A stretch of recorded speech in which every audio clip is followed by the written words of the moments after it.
आज रिपब्लिकन सेना आणि शिंदे सेना म्हणजे एकनाथ शिंदेंची शिवसेना या दोघांमध्ये पॉलिटिकल अलायन्स झाल्याच्या नंतर खरं तर सामाजिक माध्यमांवर, इलेक्ट्रॉनिक माध्यमांवर आणि सगळ्याच माध्यमावर एकंदरीत चर्चेला उधाण आलेलं आहे. चर्चा पॉझिटिव्ह निगेटिव्ह चालत राहतील, त्याच्यात दुमत नाही. या चर्चेमध्ये सर्वात मोठा सिंहाचा वाटा जर कोणी आज उचलला असेल तर तो वंचित बहुजन आघाडीने उचललेला आहे. मुळात काही दिवसापूर्वीच बाळासाहेब आंबेडकरांचं जर आपण स्टेटमेंट वाचलं असेल, ऐकलं असेल, तर बाळासाहेब असं स्वतः म्हणालेले आहेत की बीजेपी सोडून आम्ही कोणासोबतही अलायन्स करायला तयार आहोत. सगळ्यात महत्वाचा मुद्दा, जर बीजेपी सोडून तुम्ही कोणासोबतही अलायन्स करायला तयार आहात, मग आनंदराज आंबेडकरांनी बीजेपी सोडून एकनाथ शिंदेच्या शिवसेनेसोबत युती केली, यात बिघडलं कुठं? मागच्या काही दिवसापूर्वीचा जर वंचित बहुजन आघाडीचा आपण इतिहास काढून बघितला, ते 6 ते 8 महिन्यापूर्वी शिवसेना उद्धव बाळासाहेब ठाकरे यांच्यासोबत अलायन्स करण्याच्या तयारीमध्ये वंचित बहुजन आघाडी सुद्धा होती. आता ज्या शिवसेनेसोबत ते युती करणार होती, ती शिवसेना सुद्धा काही दिवसापूर्वी भारतीय जनता पार्टी सोबत राज्य सरकारमध्ये काम करत होती, है ना. आणि आता जी शिवसेना बीजेपी सोबत राज्य सरकारमध्ये काम करते, ती सुद्धा शिवसेनेमधूनच फुटलेला एक गट आहे.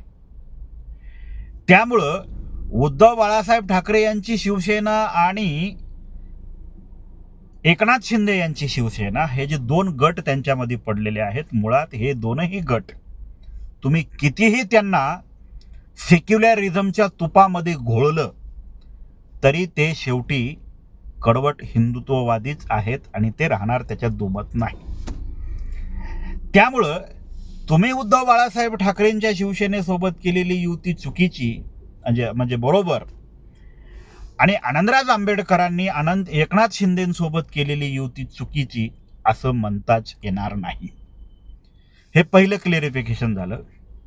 तसा मी रिपब्लिकन सेनेचा किंवा आनंदराज आंबेडकर साहेबांचा प्रवक्ता नाही, पण आज वंचित बहुजन आघाडीच्या मागच्या 10 वर्षाच्या कालावधीमध्ये, कालखंडामध्ये ज्या काही घडामोडी आणि जे काही वर्तन, जे काही व्यवहार, ज्या काही घटना घडत आहेत, ह्या सगळ्या घटना पाहून माझ्यासारख्या बाबासाहेब आंबेडकरांच्या चळवळीत काम करणाऱ्या प्रत्येक तरुणाला असं वाटतं की आपण आता कुठंतरी पॉलिटिकल स्टँड घेऊन यशस्वीरित्या राजकारणामध्ये प्रवेश करावा, अशी प्रत्येक तरुणाची भावना आहे.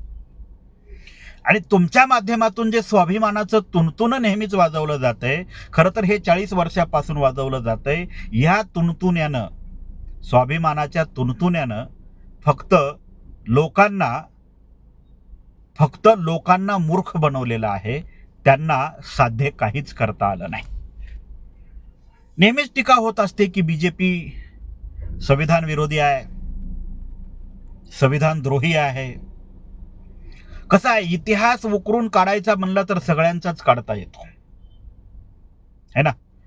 बीजेपीला सपोर्ट न करणारे, आता मी विषय निघालाय तर सांगतो, अमरावतीमध्ये मागच्या लोकसभेला आनंदराज आंबेडकर स्वतः लोकसभेला उभे राहिले होते.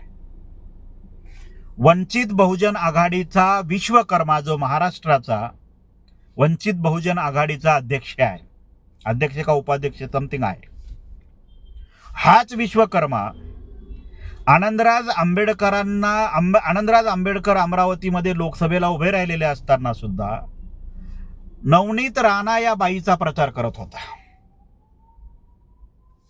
नवनीत राणा या बाईचा प्रचार करत होता. तुम्हाला गोपीचंद पडळकर चालतो, तुम्हाला नवनीत राणाचा प्रचार करणारा विश्वकर्मा चालतो, तो बीजेपीचं काम करतो ते चालतो.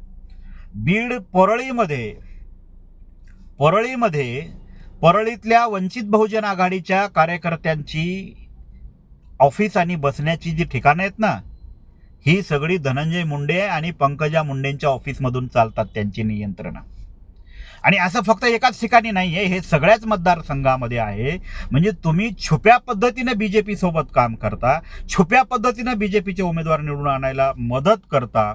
आणि आनंदराज आंबेडकरांनी जर ओपनली कोणालाच धोका न देता सगळ्यांना सांगून की मी शिवसेनेसोबत काम करतोय असं सांगून जर आनंदराज आंबेडकर खुल्या मनानं शिवसेनेसोबत काम करत असतील तर खरं तर वंचित बहुजन आघाडीच्या पोटात दुखण्याचं कारण नाही. माझं बौद्ध तरुणांना एक सांगणं आहे, मित्रांनो, वंचित बहुजन आघाडी आणि रिपब्लिकन सेना हे दोन पॉलिटिकल आणि सोशल संघटना आहेत. कुणीही ह्या व्हिडिओला बाबासाहेब आंबेडकरांच्या घराण्याशी जोडू नये. बाबासाहेब आंबेडकरांच्या घराण्याबद्दल जितकं तुम्हाला प्रेम आणि आपुलकी आहे तितकीच या देशातल्या प्रत्येक नागरिकाला आहे, त्यात आम्ही अपवाद नाही. पण दरवेळेस काहीतरी स्वतःचं चालवण्यासाठी बाबासाहेब आंबेडकरांचं कुटुंब आणायचं, रक्त आणायचं आणि चळवळीला चुकीची दिशा द्यायची ही जी भूमिका राहिलेली आहे, ही भूमिका मुळात आता तुम्ही सोडून द्या. विचारावर बोलायला शिका, अजेंड्यावर बोलायला शिका, तत्वज्ञानावर बोलायला शिका, पॉलिटिकल मॅच्युरिटी ठेवून बोलायला शिका.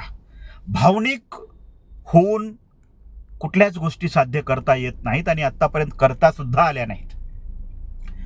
वंचित बहुजन आघाडीचं जे पत्रक निघालेलं आहे त्या पत्रकामध्ये सगळ्यात महत्त्वाचा मुद्दा असा मांडण्यात आलेला आहे की ज्यांना हिंदू राष्ट्र बनवायचं आहे, ज्यांना भारताची राज्यघटना बदलायची आहे, त्यांच्यासोबत आनंदराज आंबेडकर युती करतायत. म्हणजे त्यांच्या सहयोगी पक्षासोबत आनंदराज आंबेडकर युती करतायत अशा पद्धतीचा आरोप त्यांच्यावर लावण्यात आलेला आहे. मुळात भारताची राज्यघटना बदलणं हे मी सांगतो, भारताची राज्यघटना बदलणं RSS सोडा, बीजेपी वाले पण सोडा, RSS आणि बीजेपी वाल्यांच्या तर अवकातीच्या बाहेरचा प्रश्न आहे भारताची राज्यघटना बदलणं. त्यामुळं दरवेळेस तोच प्रोपोगंडा करून लोकांना मूर्ख बनवण्याचा धंदा खरं तर वंचित बहुजन आघाडीने आता सोडला पाहिजे. तुमच्याकडे खरंच लोककल्याणाची कुठली नीती असेल, लोककल्याणाचे कुठले फॉर्म्युलेज असतील, लोककल्याणाच्या कुठल्या धोरणं असतील तर तुम्ही शासनामध्ये जाऊन राबवण्यासाठी पुढाकार घ्या. पण घटनाच धोक्यात आहे, संविधानच धोक्यात आहे, समाजच धोक्यात आहे, आपल्यावर अन्यायच करतात, इथलाच निधी वळवला अशा पद्धतीचा. आता मी आता तुमच्या पत्रामधलाच विषय सांगतो. तुम्ही सांगताय की सामाजिक न्याय विभागाचा निधी लाडकी बहीण योजनेसाठी वळवलाय. 6 महिने झाले यावर फक्त टीका टिप्पणीच होत आहेत. मी मागच्या वेळेस सुद्धा काही IAS लोकांसोबत या संदर्भात बोललो होतो सामाजिक न्याय विभागातल्या. असा कुठलाही पुरावा ना तुम्ही दिलाय ना निधी वळवला आहे असं सांगणाऱ्या कुठल्या नेत्यांनी दिलाय. त्यामुळे उगाच टीका करायच्या नुसत्या म्हणून टीका करू नका. आनंदराज आंबेडकर साहेबांनी जो पॉलिटिकल प्लॅटफॉर्म निवडलेला आहे, खरं तर हा पॉलिटिकल प्लॅटफॉर्म हा इथल्या तरुणांना भावतोय. त्या तरुणाच्या तुम्ही मारून टाकलेल्या मनावर है ना, तरुणाच्या वंचित बहुजन आघाडीने मारून टाकलेल्या मनावर फुंकर घालण्याचं काम आणि त्याला पुन्हा फिनिक्स पक्षासारखं उडण्याची शक्ती देण्याचं काम आजच्या आनंदराज आंबेडकर यांच्या पत्रकार परिषदेने आणि अलायन्सनी केलेलं आहे. त्याच्यामुळं वंचित बहुजन आघाडीचे आता 12 वाजलेले आहेत. आणि वंचित बहुजन आघाडीच्या त्या पत्रामध्ये एक महत्त्वाचं वाक्य त्यांनी लिहिलेलं आहे की रिपब्लिकन सेनेच्या सगळ्या कार्यकर्त्यांनी वंचित बहुजन आघाडी जॉईन करावा. अहो, जे वंचित बहुजन आघाडीमध्ये आज कार्यकर्ते आहेत ते सगळे मुळातच आनंदराज आंबेडकरांचे कार्यकर्ते आहेत. 2018च्या अगोदर ही सगळी आनंदराज आंबेडकरांची कार्यकर्ती होती. इंदू मिलचं आंदोलन जेव्हापासून आनंदराज आंबेडकरांच्या नेतृत्वाखाली चालू होतं तेव्हापासूनचे हे कार्यकर्ते आनंदराज आंबेडकरांचे आहेत. तुमचे कार्यकर्ते झाले कधी ते? वंचित बहुजन आघाडीला कार्यकर्ते आहेत तरी काय? तुम्ही भीमा कोरेगावच्या दंगलीच्या नंतर ज्या लोकांच्या सहानुभूतीमुळं तिकडचे कार्यकर्ते इकडे आले, तुमच्याकडे कार्यकर्ते होतेच कुठं अगोदर. त्यामुळं आता उलट असं होईल की आनंदराज आंबेडकरांनी घेतलेल्या पॉलिटिकल स्टँडमुळं तुमच्याकडचे आहे ते पण सोडून जातील याची भीती तुम्हाला वाटते. म्हणून असं आव्हान करण्याची खरं तर गरज वंचित बहुजन आघाडीला पडलेली दिसते. मित्रांनो, आज खरं तर बाबासाहेब आंबेडकरांच्या या समाजाला पॉलिटिकल मॅच्युअर आणि विश्वासार्हता असणाऱ्या नेतृत्वाची गरज आहे. आणि ते नेतृत्व आपल्याला बाहेरचं नेतृत्व स्वीकारण्याची कुणाचीच मेंटॅलिटी नाही आहे. पण ते नेतृत्व जर आंबेडकर घराण्यातून, बाबासाहेब आंबेडकरांच्या घराण्यातून पुढे येत असेल तर त्यासाठी सर्वांचंच एकमत असून त्याला आता साथ दिली पाहिजे. आनंदराज आंबेडकर पुढे आलेले आहेत, पॉलिटिकल अजेंडा घेऊन पुढे आलेले आहेत, पॉलिटिकल मॅच्युरिटीतून पुढे आलेले आहेत, पॉलिटिकल विश्वासार्हता संपादन करून पुढे आलेली आहेत. त्यामुळं आता त्यांच्या मागे उभं राहणं ही बौद्ध समाजाची सुद्धा किंवा एकंदरीतच चळवळीतल्या सगळ्या कार्यकर्त्या आणि नेत्यांची जबाबदारी आहे. किती दिवस आपण लोकांच्या मागे मूर्ख बनणार आहोत? किती दिवस? म्हणजे तुम्ही बीजेपीला इंटरनली सपोर्ट करताय हे ना, ते चालतं, आणि दुसऱ्यांनी बीजेपीच्या सहयोगी पक्षासोबत सुद्धा युती करू नये असं कसं काय चालायचं? म्हणजे तुम्ही करता ते रासलीला आणि दुसरे करतात ते कॅरेक्टर दिला. ही नीतिमत्ता आता वंचित बहुजन आघाडीच्या लोकांनी सोडून दिली पाहिजे. आणि खरं तर महाराष्ट्रातल्या तमाम तरुणांना तर माझं असं सांगणं आहे की आनंदराज आंबेडकरांच्या मागे आता आपण उभं राहायला पाहिजे. 2018ला आपण सगळे बाळासाहेब आंबेडकरांच्या मागे उभं राहिलोय. आम्ही जरी त्यांच्यावर टीका करत असलो तरी मतदान आम्ही वंचित बहुजन आघाडीच्या उमेदवाराला केलेलं आहे. त्यामुळे आम्ही मतदार म्हणून बोलूच शकतो. टीका कितीही करू द्या, जिथं जाईल तिथं आम्ही आमच्या कुटुंबासह वंचित बहुजन आघाडीला मतदान केलेलं आहे. पण वंचित बहुजन आघाडीनं आमच्या मतदानाला केराची टोपली दाखवलेली आहे, त्याच्यातून आउटपुट काहीच निघालेलं नाही. त्यामुळं ज्या संघटना आणि संस्था आउटपुट देऊ शकत नाहीत तिथं वेळोवेळी इन्व्हेस्टमेंट करणं हे खरं तर दलिंदर बनण्याचं लक्षण आहे. आणि आम्ही आता दलिंदर बनायला तयार नाही आहोत. त्याच्यामुळे आम्हाला आता नवीन नेतृत्व मिळालेलं आहे. तुम्ही कितीही टीका करा, तुम्ही कितीही पत्रकं काढा आणि कितीही बीजेपीला समोर करून टीका करण्याचा प्रयत्न करा. एकीकडं बीजेपी सोबत तुम्ही अलायन्स करणार नाही म्हणता आणि सकाळी 7 वाजता जाऊन वर्षा बंगल्यावर माननीय मुख्यमंत्र्यांना भेटता. हे काही खरं तर कुठं पटण्यासारखं नाही आहे. सोशल मीडिया फार ॲक्टिव्ह झालेला आहे, लोकांना सगळ्या गोष्टी कळत आहेत.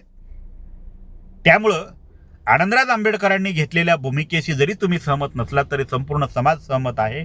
आणि तो समाज आनंदराज आंबेडकर यांना भविष्यामध्ये या देशाच्या विधिमंडळामध्ये बसवल्याशिवाय राहणार नाही. एवढंच मला सांगायचं आहे. नमो बुद्धाय. जय भीम, जय भारत.